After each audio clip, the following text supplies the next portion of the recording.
Hello, my name is Brian Casey, editor-in-chief of AntMini.com, and we're here at the 2019 edition of the RSNA meeting in Chicago. We've got with us right now Mike Cannavo, the PACSman. Mike, thanks for being with us today. Thank you very much for inviting me, Brian. Appreciate it. Yeah.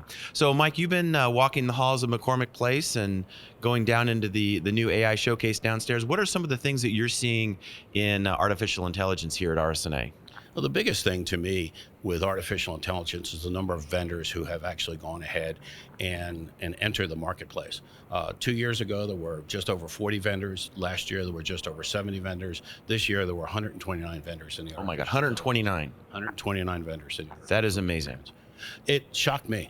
What's equally shocking is the number of entries from outside the United States, Korea, China, Japan, and other areas, complementing the United States and obviously some of the folks in the UK and others. Yeah. So what's driving all this interest in AI? I think what's driving it is that there is a need for technology to help improve the efficacy and the efficiency of radiologists. And what we need to do now is backtrack a little bit and get away from the AI will replace radiologists mindset that we started out with to AI will be a complement to radiologists, which is where it is.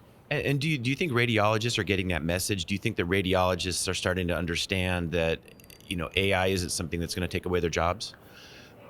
Yes, but, and the but here is when you look around all of RSNA, the majority of radiologists who are here are older radiologists. And they have a tendency to let the new guys worry about it. I'm out of here in 2 or 3 years. That's when it's understandable. They don't want to embrace the technology. There will be an embracement. There is more and more companies or end users embracing the technology now than there were before, and it will continue to grow. Yeah.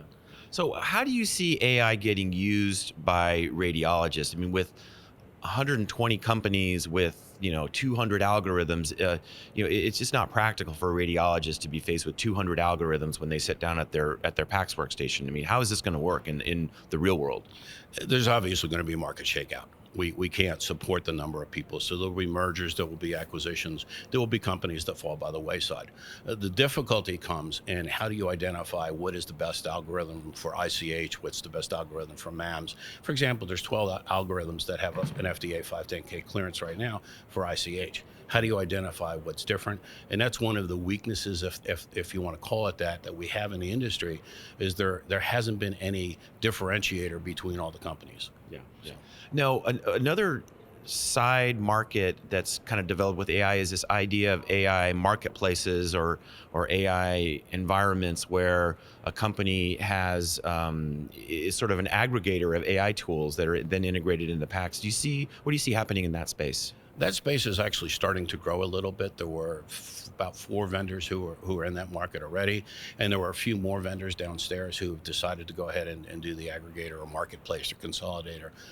Again, the difference is how do you delineate and how do you differentiate which algorithm you want to have? If you've got 10 mammography algorithms, how do you differentiate which is the better of them? Because with the marketplace, you're only allowed to choose from those that marketplace happens to offer.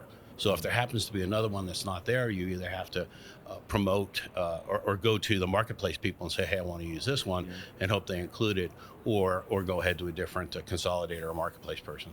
So it sounds like curation of these algorithms is going to be a pretty big job and probably fraught with a lot of maybe political issues, economic issues. Absolutely. Yeah, great. Anything else you're seeing out there on the floor? The big thing, and I'm going to be doing this today, is looking at how AI is going to be integrated with PACS. There's a lot of discussion that AI can go ahead and will improve the efficacy of a radiologist and help them read quicker. The only way it's going to help the radiologist read quicker is if it's integrated into the PACS workflow. And that's something that I want to see now. Interestingly enough, virtually all the majors have AI solutions, but only 1 or 2 of them are shown downstairs. The rest are shown up on the floor integrated with their modality. So it's going to be interesting to see how that shakes out today. All right, well, I guess we'll find out. All right, Mike, thanks for being with us today. Right, thanks again. Appreciate it. Signing off from RSNA, my name is Brian Casey.